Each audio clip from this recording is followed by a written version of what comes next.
Puji Tuhan, salam buat kita semua yang diberkati Tuhan pada hari ini. Puji Tuhan, kita telah memuji Tuhan, kita telah memuliakan Tuhan. Sekarang tiba saatnya kita akan mendengarkan suara Tuhan atau firman Tuhan melalui hamba Tuhan, yaitu saya sendiri. Kiranya Tuhan memberkati kita semua. Tapi sebelum kita mendengarkan firman Tuhan, kita mau berdoa terlebih dahulu ya. Mari Bapak Ibu, saudara-saudara sekalian yang diberkati Tuhan, sama-sama kita berdoa. Bapa kami yang ada di dalam kerajaan surga, yang kami kenal dalam nama Tuhan Yesus Kristus, kami bersyukur buat hari ini. Engkau masih memberikan kesempatan bagi kami Tuhan untuk memuji memuliakan nama Tuhan. Bahkan terlebih, kami mau mendengarkan suara-Mu, mendengarkan firman-Mu.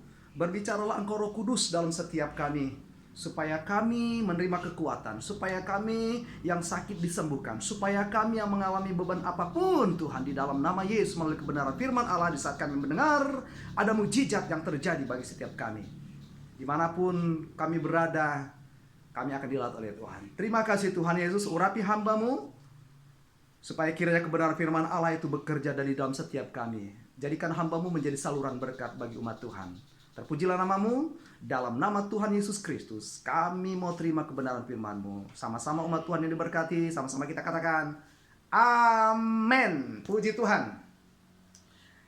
Puji Tuhan, teman-teman semua, Bapak Ibu Saudara yang diberkati Tuhan. Hari ini firman Tuhan yang akan saya bawakan kiranya memberkati kita semua. Sebelum kita baca firman Tuhan, coba kita baca dulu ini saudaraku. Saya dapat hikmat ini saudara ya. Dapat pewahyuan katanya. Coba kita baca saudara. 1, 2, 3. Ingat nama Tuhan, engkau enggak akan rakus. Ingatlah Tuhan Allahmu selamanya. Coba saudara garis bawahi kata rakus. Pengertian rakus adalah mokus. Kata bahasa Bataknya, orang Bataknya. Mokus itu artinya suka tendang kanan, suka tendang kiri, sikut kanan, suka sikut kiri. Rakus itu artinya, teman-teman, Bapak Ibu Saudara sekalian, adalah orang yang tidak kenal Tuhan. Bahkan boleh saya katakan, orang yang tidak takut dengan Tuhan. Saya akan bawa sekali lagi saudaraku, tolong saudara cermati kata-kata ini. Dan saudara boleh baca dari awal katanya. Dari awal setiap huruf, dari setiap kata-kata itu saudara bisa satukan apa artinya. Saya ulangi baca saudara ya. Ingat nama Tuhan, engkau enggak akan rakus. Ingatlah Tuhan Allahmu selamanya. Coba saudara sama-sama kita bacakan. Integritas. Beri kemuliaan bagi Tuhan. Integritas. Saya tadi katakan garis bawahi kata rakus. Kenapa manusia begitu banyak? Kalau di luar sana ya oke ya, banyak ya rakus. Bahkan di dalam gereja juga saudaraku. Menjelang akhir zaman ini, wah, kita boleh melihat rakus. Dia katakan dia anak Tuhan. Dia katakan dia pelayan Tuhan, tapi masih hidup di dalam kerakusan. Rakus dalam soal seks. Ada wanita idaman lainnya, ada pria idaman lainnya. Rakus masalah pekerjaan, tanpa dia tidak mau lagi datang ke gereja. Kenapa? Karena masalah uang. Saudara dengar lagu saya ini. Uang, lagi-lagi uang. Uang bisa bikin orang jadi mabuk kepayang. Oh, wah, udah jadi artis saya ini saudara. Gara-gara uang, dia rakus bekerja. Pikirannya hanya uang, uang, dan uang. Ada banyak orang yang rakus dalam soal seks. Ada orang yang rakus dalam pekerjaan. Dia tinggalkan imannya hanya sebuah pekerjaan rakus. Ada orang yang rakus dalam soal jodoh. Dia tinggalkan imannya hanya soal sepele masalah jodoh. Takut nggak menikah. Dia menikah dengan sembarang orang. Dia tinggalkan imannya. Dia percaya kepada yang lain. Ini kan ciri-ciri orang yang rakus. Alias kata, sebanyak apapun orang yang rakus, siapapun yang rakus adalah orang-orang yang tidak berintegritas. Saya akan bacakan ayat bagi kita saudaraku, ayat mas kita hari ini. Di dalam Filipi pasal yang kedua ayat yang kelima. Ini ayat mas kita. Bertolak dari ayat ini, kita akan jabarkan ke lebih dalam lagi. Puji Tuhan. Filipi pasal 2 ayat yang kelima. Demikian bunyi firman Tuhan. Hendaklah kamu dalam hidupmu bersama menaruh pikiran dan perasaan yang terdapat juga di dalam Kristus Yesus. Artinya pikiran dan perasaan kita itu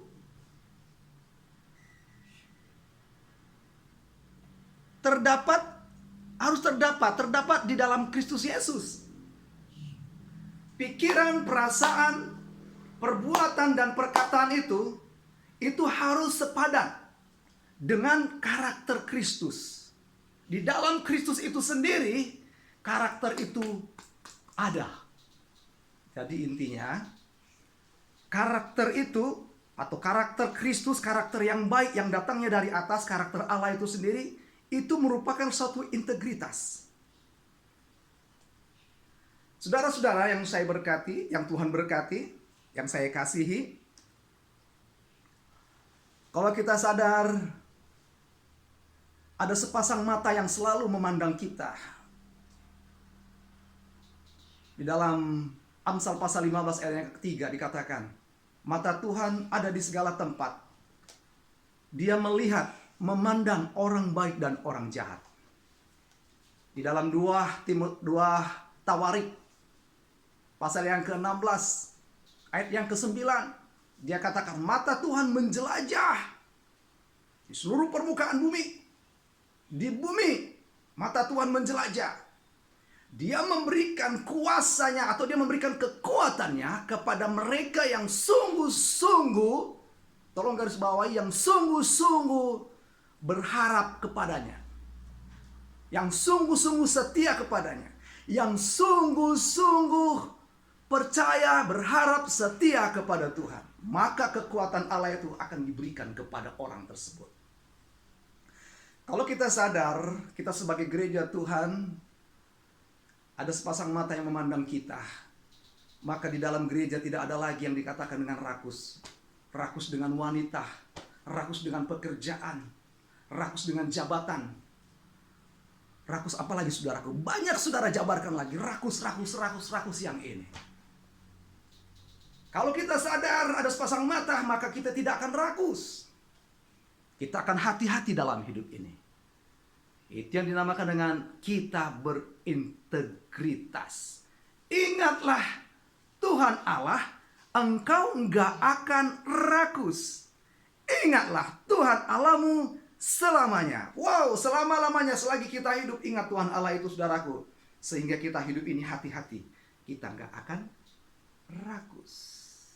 Kalau orang rakus, saya boleh bayangkan saudaraku, lihat hewan yang ada di luar sana. Wah, ngeri. Egoisnya tinggi.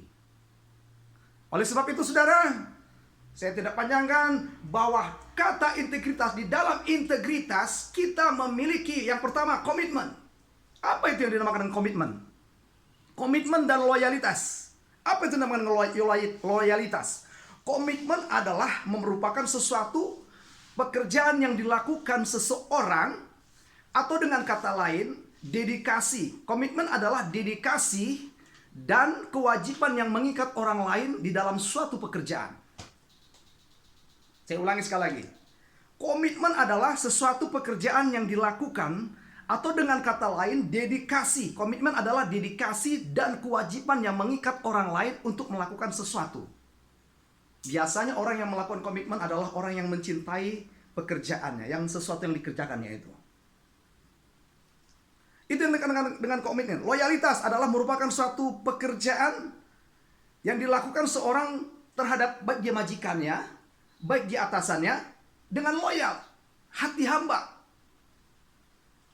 Tanpa pamrih, dia loyal. Bagaikan seorang prajurit yang loyal kepada komandannya. Komandan kita adalah Yesus Kristus. Kita sebagai hamba Tuhan, pelayan Tuhan. Atasan kita adalah senior kita, gembala kita. Kita sebagai pelayan Tuhan, pekerja di dalam suatu kilang. Bos kita adalah orang yang di atas kita, atau manajer kita, atau di bawah manajer kita adalah apa namanya itu kalau di pekerjaan kita, supervisor. Di bawah supervisor lagi ada lagi leader. Nah, kita harus komitmen, loyalitas kepada beliau-beliau ini. Suatu ketika Daniel yang masih muda bersama dengan 3 temannya, yaitu Sadrak, Mesak, dan Abednego, dalam waktu itu, dalam pembuangan, mereka adalah contoh orang-orang yang komitmen.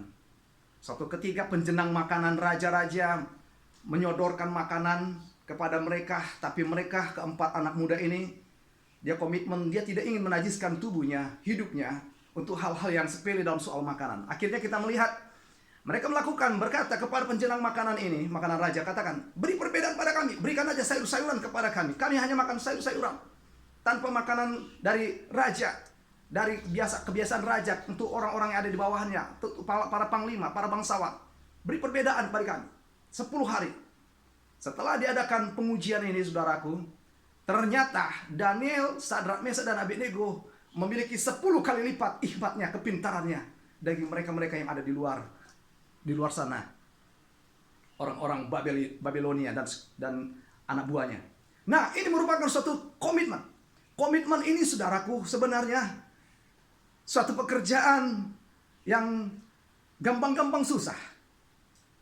Kita bisa melakukannya karena bersama dengan Tuhan. Dalam 2 Tawarik pasal yang ke-16 tadi, ayat yang ke-9, ada kekuatannya akan diberikan kepadanya, kepada orang yang mengasihi Tuhan, yang sungguh-sungguh berharap kepada Tuhan. Itu yang memampukan kita bisa melakukan komitmen.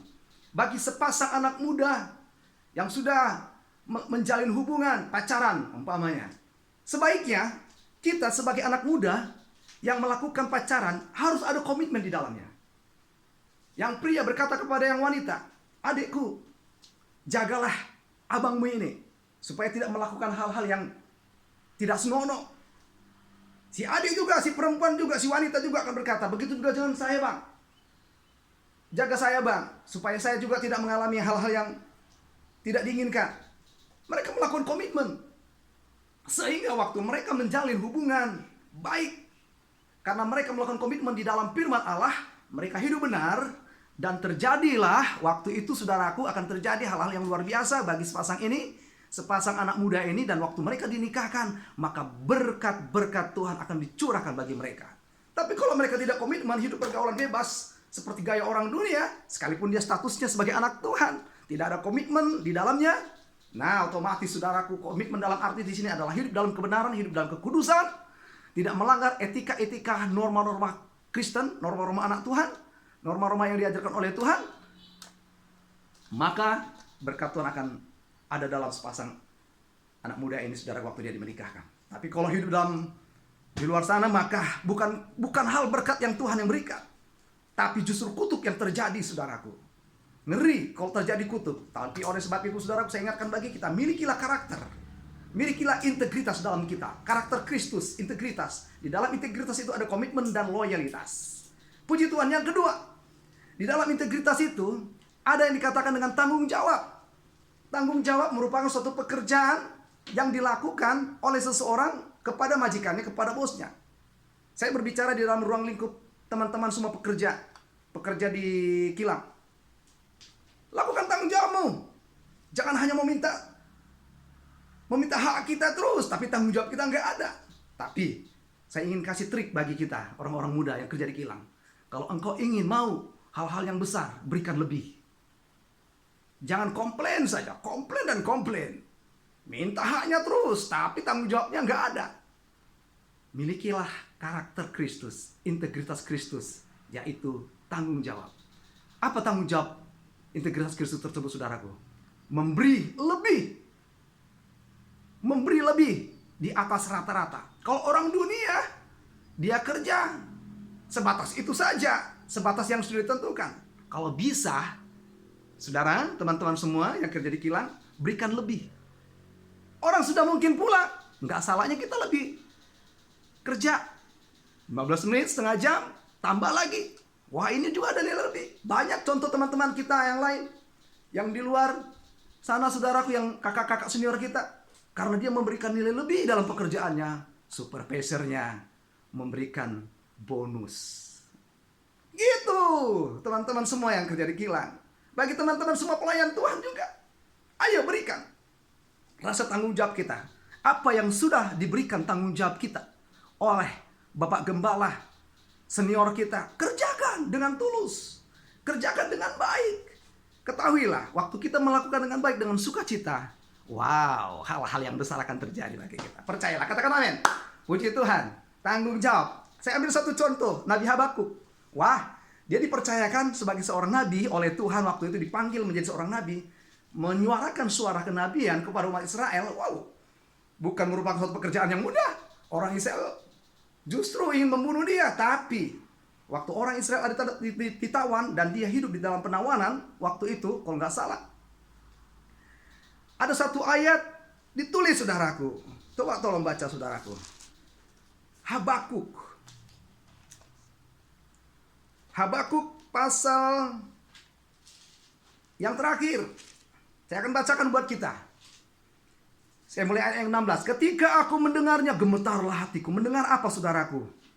Ayat-ayat sebelumnya dikatakan bahwa orang-orang media Parsi, orang-orang Babel melakukan hal-hal yang keji. Ketika aku mendengarnya, gemetarlah hatiku mendengar bunyinya, menggigil bibirku, tulang-tulangku seakan-akan kemasukan sengal, dan aku gemetar di tempat aku berdiri. Namun dengan tenang akan kunantikan hari kesusahan. Wow, dia tenang, saudaraku, menantikan hari kesusahan. Bagaimana dengan kita? Coba katakan sama temanmu yang ada di sampingmu, saya kira itu orangnya kamu. Haleluya, amin, saudara. Amin. Ya, dalam keadaan suasana COVID-19 ini, kita harus perlu tenang. Amin. Di dalam ketenangan, disitulah dinyatakan kekuatan Tuhan, kuasa Allah dalam setiap kita. Katakan amin. Haleluya, puji Tuhan. Saya ulangi, namun dengan tenang akan kunantikan hari kesusahan yang akan mendatangi bangsa yang bergerombolan menyerang kami. Ayat yang 17. Sekalipun pohon ara tidak berbunga, pohon anggur tidak berbuah, hasil pohon zaitun mengecewakan, sekalipun ladang-ladang tidak menghasilkan bahan makanan, kambing domba terhalau dari kurungan, dan tidak ada lembu sapi dalam kandang. Wah, tidak ada hal-hal yang baik terjadi bagi orang Israel, bagi pribadi nabi ini, saudaraku. Tidak ada terjadi hal-hal yang baik. Tapi ayat 18, namun, katakan, namun aku akan bersorak-sorak di dalam Tuhan, beria-ria di dalam Allah yang menyelamatkan aku. Bukankah kita sudah diselamatkan, saudaraku? Dalam keadaan apapun, saudaraku, di tengah-tengah COVID-19 ini, boleh kita mendengar dunia gemetar. Orang di sana takut, orang di sana kecewa, orang di sana menjerit, kematian di mana-mana. Tapi hari ini saya katakan, dalam kesusahan kita menantikan dengan tenang, karena kita adalah orang-orang yang diselamatkan. Haleluya. Namun aku akan bersorak-sorai. Hal-hal apa yang membuat saudara bersorak-sorai hari-hari ini? Saudara dapat bonus? Bersorak-sorai? Habis bonusmu, kira-kira masih tetap bersorak-sorai? Haleluya. Saudara dapat hal-hal yang luar biasa hari-hari ini? Habis itu yang dunia berikan, kira-kira bersorak-sorai enggak?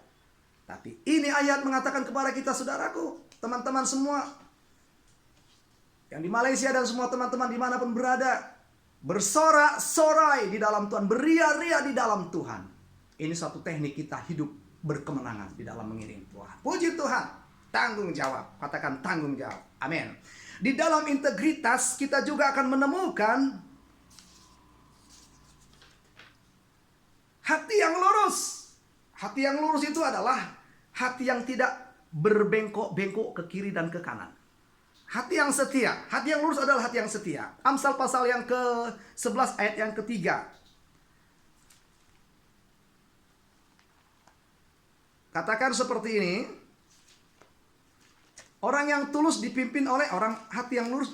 Kalau nggak salah seperti itu ya. Saya ulangi. Orang yang jujur dipimpin oleh ketulusannya. Jujur itu artinya lurus. Jujur itu artinya lurus. Tidak belok-belok. Tidak bengkak-bengkok. Orang yang memiliki hati yang jujur, dia itu memiliki, dikatakan, dipimpin oleh ketulusannya. Kejujuran itu sangat penting. Mencari orang jujur menjelang hari kedatangan Tuhan ini sulit sekali. Sulit. Wah, saking sulitnya saudaraku kita bingung mencari orang jujur untuk mempercayakan suatu hal. Apakah itu menitipkan suatu barang, apakah itu menitipkan rumah atau menitipkan yang lain. Mencari orang jujur susah saudaraku hari-hari ini. Tapi hari ini saya katakan, kamu dan saya adalah orang-orang yang jujur. Haleluya, amin. Orang yang jujur dipimpin oleh ketulusannya. Saya akan beri contoh seorang muda yang namanya Yusuf. Dia adalah seorang yang jujur. Jujur itu dapat dipercaya. Waktu dia hidupnya saudaraku dalam masa muda pun dia sudah jujur. Nggak gampang dia menjadi orang kedua dalam kerajaan Firaun waktu itu. Dia mengalami masalah demi masalah. Saudara-saudaranya tahu nggak saudaraku? Yang satu darah dengan dia berusaha membunuh dia. Begitu pula dengan orang-orang yang lain. Di tawanan, dia ada di dalam penjara. Banyak orang-orang yang sinis kepada dia. Tapi karena dia jujur, dia dipercayakan untuk membantu leader atau pemimpin tahanan tersebut. Dia dipercayakan untuk menyediakan makanan, semua. Dia dipercayakan. Waktu dia sudah menerjemahkan mimpi daripada pekerja, daripada Raja Firaun. Dia pula dilupakan 2 tahun, bayangkan saudaraku, dilupakan. Dilupakan orang yang sudah diselamatkan ke waktu itu. Tapi dia tetap setia. Akhirnya saudaraku, dia menjadi orang kedua di dalam kerajaan Firaun. Di dalam kerajaan Firaun pun dia adalah orang yang jujur, dipercayakan. Dipercayakan saudaraku. Mencari orang yang dipercayakan itu sangat sulit. Dipercayakan. Jadilah orang yang dipercayakan. Amin. Kita adalah orang-orang yang dipercayakan oleh Tuhan menjaga keselamatan tersebut. Amin. Orang yang dipercayakan itu harus bertanggung jawab. Kalau kita sudah dipercayakan menjaga keselamatan tersebut, maka kita juga harus memberikan atau memberitakan keselamatan tersebut bagi orang lain. Ini adalah orang yang dipercaya oleh Tuhan itu sendiri. Puji Tuhan, orang yang dipercayakan. Katakan orang yang dipercayakan. Saya orangnya. Yang keempat, konsisten. Konsisten itu pengertiannya itu adalah orang yang tidak gampang berubah. Pendiriannya kuat, tidak tergoyahkan dengan pengaruh apapun yang ada di dunia ini. Contoh daripada nabi-nabi banyak. Semua rata-rata nabi-nabi yang kita kenal di dalam firman Tuhan adalah orang-orang yang konsisten, tidak terpengaruh. Kecuali ada satu, namanya Nabi Bileam, kalau nggak salah ya. Bileam, dia terpengaruh. Ada masalah, uang, lagi-lagi uang. Dia coba-coba saudaraku negosiasi dengan Balak. Akhirnya saudaraku dia kalah juga. Harus bersama dengan Balak karena pengaruh ini. Oke, sekarang selanjutnya saya beri contoh saudaraku bagaimana konsisten ini. Anda kenal dengan tembok Ming? Saudara tahu dan baca sejarahnya dengan tembok Grand Wall Cina. Tembok Cina sana itu. Dengar-dengar saya baca tembok itu tebalnya atau lebarnya 4 meter saudaraku. Bisa mobil ada 4 meter kalau nggak salah. 4 atau 8 meter bisa. Mobil bisa jalan 4 saudaraku. Temboknya tebalnya bukan main. Kenapa itu dibuat saudaraku? Untuk supaya bangsa-bangsa musuh yang ada di luar sana nggak bisa masuk. Nggak bisa menguasai Tiongkok waktu itu. Tapi beratus-ratus tahun tembok ini dijaga oleh orang-orang yang dipercaya. Satu ketika tembok ini bisa dikuasai oleh bangsa lain. Karena apa? Uang. Pengawal-pengawal dari tembok tersebut saudaraku diiming-imingi oleh uang. Disogok dengan uang. Akhirnya goyah, tidak konsisten lagi. Masuklah pasukan musuh. Dan terjadi penguasaan pihak lawan. Kalahlah orang Tiongkok waktu itu saudara. Kalau nggak salah seperti itu ceritanya. Konsisten di dalam integritas Kristus, konsisten itu harus ada. Harus kuat di dalam Tuhan, tidak terombang-ambing. Masalah apapun yang terjadi, yang dunia berikan, yang dunia sajikan, kita tetap konsisten. Hai anak-anak muda yang diberkati Tuhan, engkau harus konsisten. Dalam hal memilih jodoh pun, dalam hal menikah pun harus engkau konsisten di sini. Jangan asal sembarangan menikah. Lihat, orang Jawa bilang bibit, bebek, dan bobotnya. Tapi dalam Kristus itu gak menjadi masalah. Yang penting dia di dalam Kristus. Kalau orang yang di dalam Kristus, saya yakin bibit, bebek, dan bobotnya oke. Kalau dia takut akan Tuhan, maka bibit, bebek dan bobotnya makin oke dalam Tuhan. Karena di dalam Tuhan segala sesuatu yang tadinya impossible menjadi possible. Amin, haleluya, puji Tuhan. Yang kelima, penguasaan diri. Di dalam integritas itu ada penguasaan diri. Penguasaan diri adalah menguasai diri kita, saudaraku. Kebanyakan orang-orang ini, orang-orang Kristen, status sebagai anak Tuhan, menguasai orang lain. Salah, saudaraku. Kuasai diri dulu, saudaraku, untuk kita bisa menang. Di dalam Amsal Sulaiman pasal yang ke-16 ayat yang ke-32b, dikatakan seperti ini. Orang yang menguasai dirinya melebihi orang yang merebut kota, saudaraku.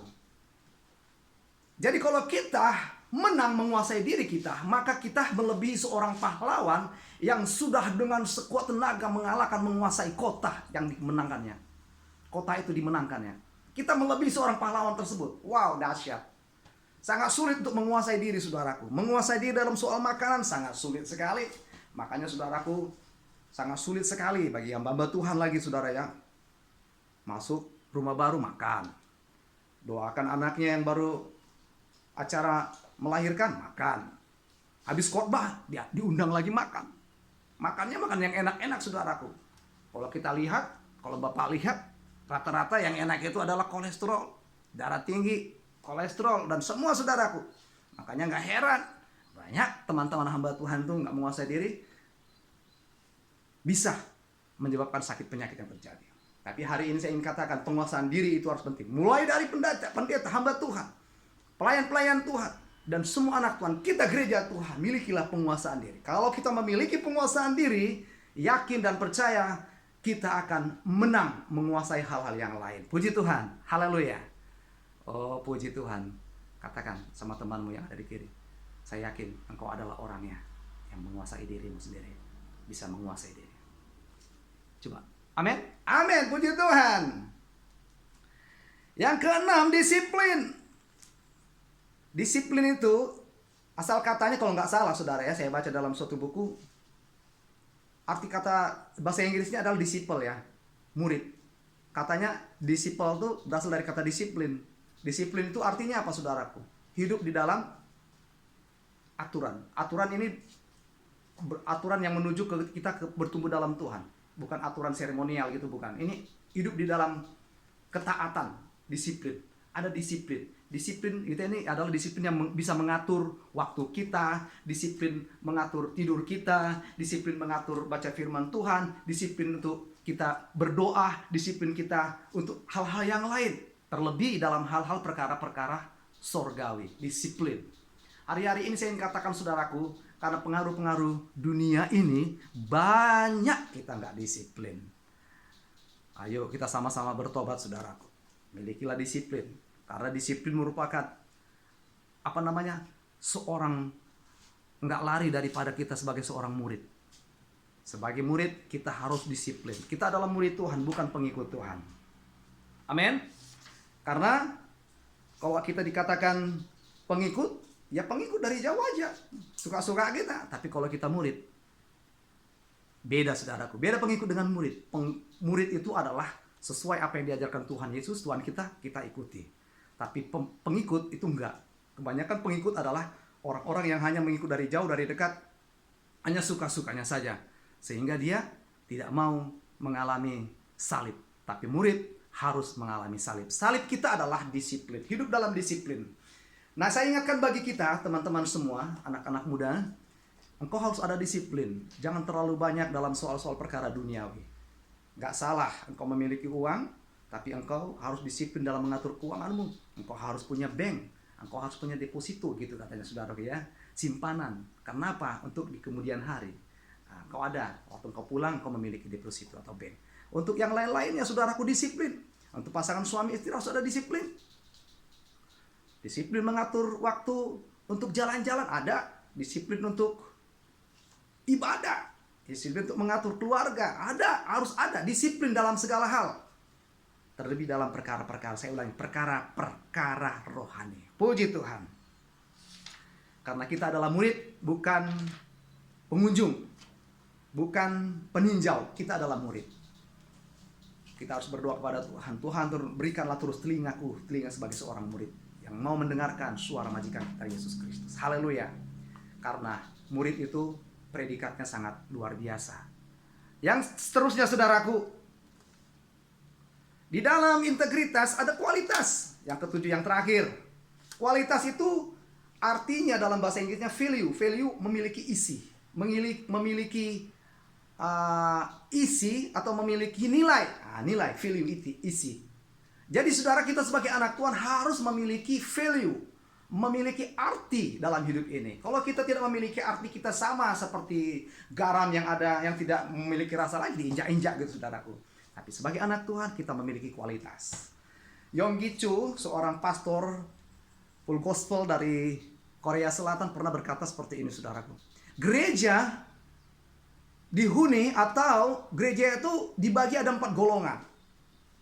Mau tahu saudara? Golongan pertama adalah dikatakan golongan penggembira. Nah, golongan ini adalah golongan yang suka enjoy saja, datang ke gereja enjoy. Mungkin karena di rumahnya nggak ada alat musik, nggak ada yang untuk joget-joget, untuk disco, jadi dia harus datang ke gereja dan dia boleh enjoy di situ. Waktu pendetanya tanya sama dia dan berikan tugas, dia bilang, angkat tangan. Pak pendeta, janganlah beri tugas kepada saya. Saya ini hanya gereja untuk ikut-ikut saja, untuk enjoy. Yang kedua, golongan penggembira. Golongan jemaat biasa. Golongan jemaat biasa ini ya datang hari Minggu, ibadah datang. Ikut moodnya saja, ikut suka-sukanya aja, jemaat biasa. Kalau senang hatinya ke gereja. Kalau uangnya ada, dompetnya tebal, ke gereja. Kalau nggak ada, ya di rumah tidur. Hati-hati kawan-kawan semua, ini jemaat biasa ini jadinya. Kalau diberikan tanggung jawab oleh pendeta atau ibu pendeta, kebanyakan jawabannya nggak bisa. Pak pendeta, inang pendeta, inong, banyak tugasku. Begitu. Ini jemaat biasa. Yang ketiga, troublemaker.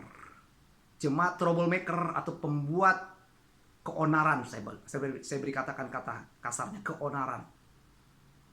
Bahasa halusnya suka komplain. Ini jemaat yang suka komplain, ini jemaat komplain, jemaat troublemaker. Apa-apa dia lihat bapak pendetanya agak lebih sikit, dia komplain, langsung begitu ya kan. Dia lihat bapak pendetanya makan di restoran, langsung dia bilang, pasti dari persembahan kami itu. Makan enak-enak di restoran. Komplain. Waktu rapat nggak berikan jalan masukan, jalan keluar, enggak, dia komplain terus. Begini, uang ini sebenarnya harus begini, harus diaturkan begini. Komplain terus, komplain dan komplain.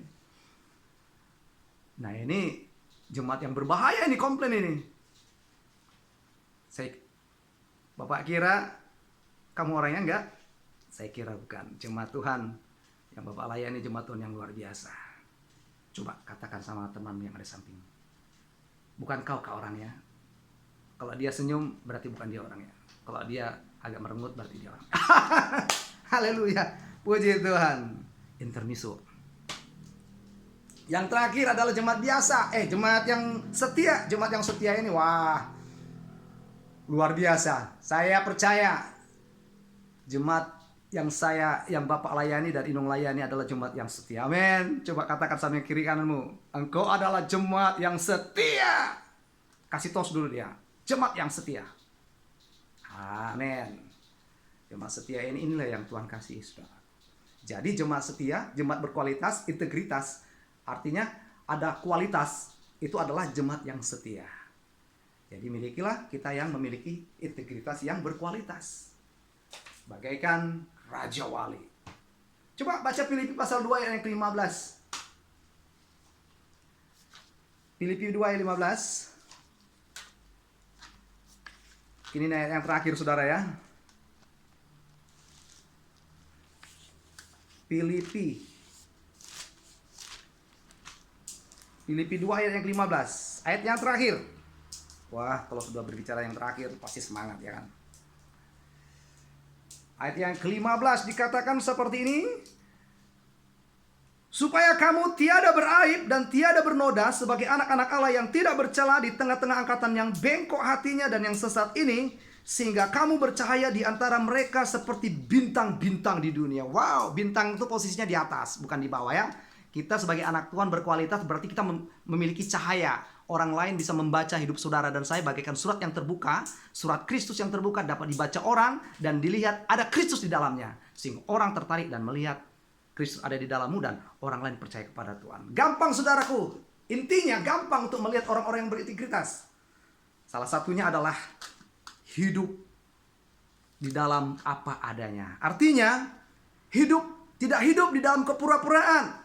Artinya orang tersebut, gereja tersebut, anak Tuhan tersebut tidak memakai topeng atau kedok. Coba saya ingin teman-teman semua pegang coba kulit mukanya. Oke, angkat. Berarti ada topeng kita. Yakin saudaraku? Pasti ada topeng kita. Kita angkat. Ikuti kata-kata Bapak. Tuhan Yesus, ini topengku. Aku buang dalam nama Tuhan Yesus Kristus. Ayo kita buang ke tubir laut. Sama-sama. 1, 2, 3. Nah, waktu sudah dibuang ke dalam tubir laut, berarti topeng kita sudah kita buka. Sekaranglah apa adanya hidup saya. Amin, saudara. Jadi kalau saudara pulang sebentar, jangan ambil lagi. Udah terbuang tubir laut sana, jangan diambil lagi topengnya, dikenakan lagi. Enggak. Tapi hari ini, orang yang berintegritas adalah orang yang tidak pakai topeng. Katakan pada temanmu, engkau tidak memakai topeng lagi. Saya tidak memakai topeng lagi. Puji Tuhan. Tuhan Yesus memberkati kita semua. Mari kita semua bangkit berdiri saudaraku. Kita menyanyikan satu lagu. Ku mau sepertimu Yesus, refnya saja ya. Puji Tuhan. Kiranya firman Tuhan hari ini memberikan kekuatan, kemampuan bagi kita untuk kita memiliki integritas. Bukankah firman Tuhan katakan kita ingin seperti Yesus, bukan seperti dunia ini, bukan seperti artis, tapi kita mau seperti Yesus. Ku mau sepertimu Yesus, disempurnakan selalu dalam setiap jalanku, memuliakan namamu. Ku mau sepertimu Yesus, ku mau sepertimu Yesus, disempurnakan selalu dalam setiap jalanku, memuliakan namamu. Ku mau sepertimu Yesus, disempurnakan selalu dalam segenap jalanku, memuliakan namamu. Bapak, mungkin ada persoalan, teman-teman, saudara-saudara sekalian, ada persoalan dalam hidupmu. Hari ini saya undang saudara untuk angkat tangan. Saya ingin berdoa bagi kita semua berhubungan dengan integritas. Ada hal-hal yang saya sampaikan yang firman Tuhan katakan hari ini yang gagal di dalamnya, sehingga kita menjadi anak Tuhan yang gagal, tidak berkualitas, tidak berkomitmen, tidak bertanggung jawab, tidak ada konsisten, tidak ada loyalitas, tidak ada kejujuran. Hari ini saya ingin undang saudaraku, angkat kedua tanganmu.